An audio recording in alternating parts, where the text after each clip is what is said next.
L'achat de ta première maison aux États-Unis peut être le début de la création d'une richesse génératrice ou encore les fondements de ta liberté financière. Si tu connais et si tu suis attentivement les étapes nécessaires que je vais partager avec toi dans cette vidéo pour que tu puisses te préparer en avance. Bonjour, bonsoir les amis, bienvenue encore sur ma chaîne. Mon nom c'est Victoire, c'est ta première fois. Ici, nous partageons avec toi toutes ces bonnes informations qui vont t'aider à accélérer ta réussite en tant qu'immigrant aux États-Unis. Alors, n'oublie pas de t'abonner et active ta cloche de notification pour ne rien manquer. Il faut dire qu'il y a beaucoup de malentendus ou encore de fausses informations qui induisent les gens en erreur lorsqu'il s'agit d'acheter une maison ici aux États-Unis. Tout d'abord, il faut se demander, acheter la maison ici, ça implique quoi? Ça implique que tu trouves une banque en premier lieu ou un prêteur qui va te prêter de l'argent et le montant qu'il va te prêter est fixé selon ton revenu et par rapport à ta crédibilité. Ce que tu dois commencer par rembourser mensuellement dès que tu achètes la maison, avec un intérêt bien sûr. Et ces taux d'intérêt sont généralement fixés par le gouvernement ou selon encore l'économie du pays. Ce qui peut varier de temps en temps, mais la banque aussi ou le prêteur qui s'appelle généralement le lender détermine les taux d'intérêt individuels selon ta crédibilité et selon aussi la durée pour rembourser et d'autres facteurs encore. Aussi, tu dois savoir que tu dois avoir une économie ou bien tu dois économiser toi-même pour les cautions ou encore pour le dépôt, ok? Ça peut être 1%, 3%, 5% ou encore 20% du coût de la maison que tu veux acheter. Parlons maintenant des 8 étapes nécessaires du processus et comment s'y prendre pour profiter pleinement des bénéfices qui viennent avec ça. La première étape que j'ai notée ici, c'est la détermination de l'hypothèque. Ce que tu vas payer mensuellement à la banque ou encore au lender pour rembourser le prêt. Il faut déterminer ça avant même qu'ils ne te disent combien ils peuvent te prêter. Okay? C'est très important de faire les calculs toi-même parce que tu sais tout ce dont tu as besoin au cours d'un mois. Okay? En se basant sur ton revenu et voir là où tu es confortable parce qu'il peut arriver qu'ils puissent te donner plus que, ou bien un montant plus que ce que toi-même tu peux te permettre. Parce qu'ils ne savent pas toutes tes dépenses ou bien toutes les autres dépenses que tu as à faire à part ce qu'il y a sur ton credit report. Par exemple, si tu paies la garderie ou encore le daycare de ton enfant, ce qui peut être cher ici aux États-Unis, ou encore pour nous les immigrants qui envoient de temps en temps ou bien régulièrement l'argent au pays pour supporter nos familles, ou encore les dépenses que tu fais pour la nourriture. La banque ne va pas prendre tout cela en considération. C'est pourquoi il peut arriver qu'il te qualifie plus que ce que tu peux afford. Ok? Et si tu ne fais pas ton budget ou bien tu n'as pas le montant dans ta tête en avance, tu vas croire que le banquier est très généreux avec toi ou tu vas dire waouh, c'est assez d'argent pour moi d'acheter cette grande maison dont je rêve. Alors qu'en réalité, tu vas vite savoir, tu vas vite réaliser que tu ne peux pas vraiment joindre les deux bouts si tu utilises tout le montant qu'il t'offre. Ok? Alors c'est très nécessaire d'avoir ce montant en tête pour payer mensuellement, avant de t'engager bien sûr. Aussi, ne va pas penser que ta première maison ici aux États-Unis doit être la maison de tes rêves. Non, il faut prendre ça comme un investissement. Quelque chose qui doit être flexible et qui sera appréciable au fil du temps, qui peut prendre de la valeur. Dans 5 ans peut-être, tu peux décider de revendre la maison là et utiliser le bénéfice pour mettre en caution pour l'achat d'une ou deux autres maisons. Okay? Parce que ça a augmenté en valeur. Ou encore, tu peux décider de louer. C'est là que tu vas commencer par voir ou bien tu vas commencer par faire un business et générer le cash flow ou encore générer de l'argent. Ce sont des choses que j'aurais aimé savoir depuis. Je me rappelle, moi et mon mari, on voulait acheter une maison depuis longtemps ici aux États-Unis. On voulait une maison de rêve, ok? Ou encore, on avait des critères qui sont bien notés que la maison devait avoir.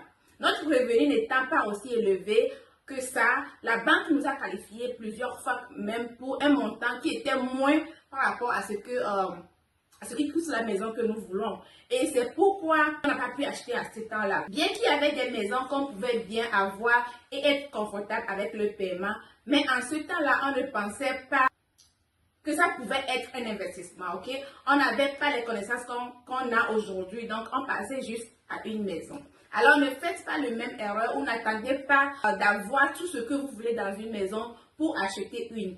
Mais dès que vous pouvez trouver une qui répond à vos besoins et qui peut coûter peut-être même moins cher que votre loyer, et vous avez un boulot stable de plus d'un an ici aux États-Unis, n'hésitez pas de voir votre option et acheter une maison. Et d'ici 5 ans, je vous dis que vous allez apprécier. Alors, la deuxième étape ici, c'est l'organisation. Je veux dire par là, c'est le moment pour toi de commencer par mettre tes finances en ordre, ok? Tu dois rassembler tous tes papiers. Il y a 3 choses importantes dont tu auras besoin quand tu commences cette démarche-là. C'est ton bulletin de paye et ton relevé bancaire pour les 2 derniers mois pour confirmer ton revenu.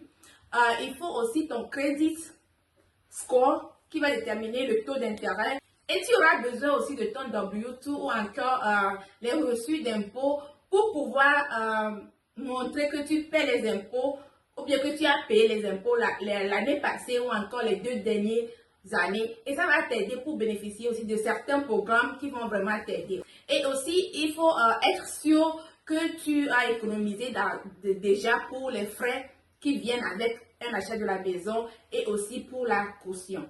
Alors, la troisième étape, c'est chercher un bon agent immobilier. Alors, travailler avec un bon agent immobilier qui est dans le domaine depuis longtemps et qui comprend les aspects et les techniques de la transaction va faire toute la différence pour toi. Il peut même te dire c'est quand le bon moment d'acheter ou le moment où les prix diminuent où les prix des maisons sont réduits dans cette localité là où tu veux acheter, ok? Ils vont même jusqu'à te recommander une banque ou un lender qui travaille bien avec les personnes qui sont précisément dans ta situation pour te montrer toutes les options et te faciliter la tâche. Il faut savoir aussi qu'il y a beaucoup de programmes ici aux États-Unis qui favorisent les personnes qui cherchent à acheter leur première maison. Et peut-être que je vais faire aussi une vidéo juste pour ça, pour vous donner ces programmes-là. Mais il faut savoir que si tu ne tombes pas sur une bonne personne, tu vas rater de prendre l'avantage sur ces programmes-là et tu vas payer là où tu ne dois pas payer. Ok, on ne veut pas ça. Ok, tu peux même avoir une lettre de préqualification, ce qu'on appelle encore approval letter. Tu peux avoir ça dans l'État ou dans la zone chez 2 ou 3 lenders, okay, ou bien 2 ou 3 banques pour comparer les taux d'intérêt et les frais parce qu'il faut savoir qu'ils n'offrent pas, toutes les banques n'offrent pas les mêmes choses et l'un peut être vraiment moins cher par rapport à l'autre. Quelque chose que je ne savais pas quand j'achetais ma première maison et qui m'a coûté cher. Alors ne fais pas les mêmes erreurs, ok? Ne te contacte pas juste sur un seul lender qui te présente ce que tu dois payer mensuellement. Et il faut savoir que si tu fais ça dans 2 semaines ou 30 jours, ça ne va pas affecter ton credit score quand ces 3 lenders vont prendre le rapport pour ton crédit, ok? Alors ne t'affole pas du tout pour ça. Et la quatrième chose que j'ai ici, c'est la recherche de la maison. C'est the fun part. J'aime bien cette partie-là quand tu vas visiter les maisons pour pouvoir faire ton choix, ok? Là, tu as déjà passé par les 3 étapes où tu as eu ta lettre de préqualification qui est le pré-approval letter et que tu as déjà comparé et tu connais le montant que tu peux avoir pour la maison, ok? Maintenant, tu peux commencer par chercher la maison avec ton agent immobilier et tu vas te rassurer que tu choisis une bonne localité ou bien un bon environnement parce que c'est ça qui va déterminer la valeur de la maison au fil du temps. Comme ça, tu peux en bénéficier quand tu seras prêt et quand tu vas vouloir revendre ça après quelques années. Je me rappelle une fois, on avait appliqué pour un programme qui va nous aider à acheter une maison et le représentant du programme nous a amené voir les maisons qu'on peut nous offrir dans le cas où on est qualifié pour avoir les bénéfices de ce programme-là. En entrant même déjà dans le quartier, tu peux voir les poubelles un peu partout. Les maisons avec des modèles vraiment bizarres et il y avait des voitures qui sont garées tout au long de la rue. Pour passer même, c'était un problème, ok? Et de l'autre côté, tu peux voir des gaillards bien costauds qui se rassemblent pour jouer. Certains d'eux-mêmes sont en train de fumer. Et genre, tu as peur de rentrer chez toi, ok? Et on a demandé si c'était seulement là où ils avaient la maison pour nous offrir. Le monsieur a dit oui, pourquoi? Mon mari a dit non, si c'est ici, on ne va plus continuer la demande. Le monsieur était déjà fâché et il a répondu, je ne crois même pas que vous serez qualifié. Et c'est là où on a quitté dans cette affaire-là. Alors tout cela pour dire que prends ton temps pour trouver une bonne localité où tu peux acheter et revendre facilement. Ok, quand le temps va venir pour toi de revendre et faire tes bénéfices. Ok, pas dans les quartiers bizarres parce que c'est moins cher. Pour revendre ça, ce sera un problème pour toi. Passons maintenant à la 5e étape qui est le choix de la maison ou encore présenter l'offre ou le contrat d'achat. Okay? Là aussi, la nécessité d'un bon agent immobilier qui s'y connaît va beaucoup t'aider. Il va savoir comment négocier avec celui qui vend la maison et pour que tu aies un bon deal, ok? C'est pourquoi c'est très important de trouver un bon realtor parce que ça va t'alléger les tâches et faire la transaction et faire de la transaction une belle expérience pour toi. Alors, on va passer à la 6e étape qui est l'inspection de la maison. Il faut dire que tu ne peux pas acheter une maison juste parce que c'est joli. Comme on le dit, l'apparence trompe. Tu dois savoir si les fondations sont encore bien, si le toit n'est pas trouvé quelque part. Donc, quand tu vas signer le contrat, il faut savoir que tu as 2 semaines pour payer un inspecteur certifié pour vérifier si tout est en ordre avec la maison. Et si ce n'est pas le cas, tu peux demander au vendeur de réparer ces choses-là avant que tu n'achètes ça, ou tu peux aussi décider d'annuler le contrat sans pénalty dans le délai, dans les 2 semaines là, ok? Si tu vois qu'il y a beaucoup de choses à réparer ou bien la maison n'est pas ce que ça semble être et tu vas laisser tout tomber et aller faire la recherche d'une autre maison, ok? Alors, la 7e étape ici, c'est l'évaluation des documents. Okay? Dès que tu achètes la maison, c'est à cette étape-là que la banque vérifie tes revenus et aussi ta crédibilité, ok? Ils vont appeler là où tu as déjà loué un appartement, par exemple, ou bien là où tu vis maintenant, et savoir si tu paies à temps. S'il y a déjà des défaillances de ton côté, ok?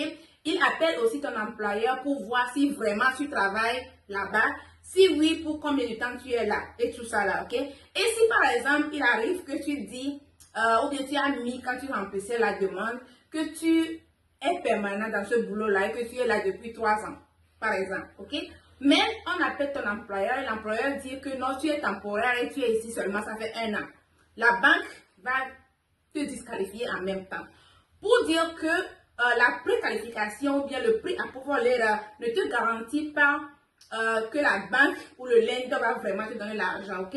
Ou bien encore, si tu vas aller jusqu'au bout du processus de l'achat de la maison. Je me demande même pourquoi ils ne font pas ça en premier lieu. Puisque tu peux passer par toutes les étapes de numéro 1 jusqu'à numéro 6 et finalement, ils peuvent dire désolé, mais tu n'es pas qualifié ou bien tu n'es plus qualifié. Mais bon, c'est dans ce ordre-là qu'ils font les choses ici. Donc, il faut vraiment faire de ton mieux pour donner les vraies informations au début ou bien les vrais détails au début de ta demande pour éviter que ce genre de choses ou bien que ce problème se pose après. Ok? Et aussi, ce serait mieux pour toi de ne plus utiliser ta carte de crédit ou prendre encore un nouveau crédit quelque part dès que tu commences ce processus. Parce que ton crédit report sera prélevé plusieurs fois dans cette période-là, ok? Quelque chose qui peut changer ou affecter ta qualification négativement. Après cela, il faut aussi noter que la banque ou le lender va envoyer quelqu'un pour confirmer la valeur de la maison. Par exemple, si tu es qualifié pour 300 000 $ pour la maison et la maison va te coûter 300 000 $. Ça, c'est bien. Celui que la banque envoie pour confirmer la valeur peut dire qu'il est venu vérifier tout et la maison ne vaut que 50 000 $. Pour une raison ou bien pour une autre, ok? Et la banque va te dire, désolé, je ne peux pas te donner les 300 000 comme prévu, mais je vais te donner maintenant 250 000. Tu peux essayer de négocier avec le vendeur pour qu'il réduise le prix, mais il a aussi le droit de refuser et tout va passer à l'eau, ok? Alors, prends ton temps pour aller dans le processus pas à pas. Alors, la dernière étape qui est l'étape numéro 8, c'est le closing, ok?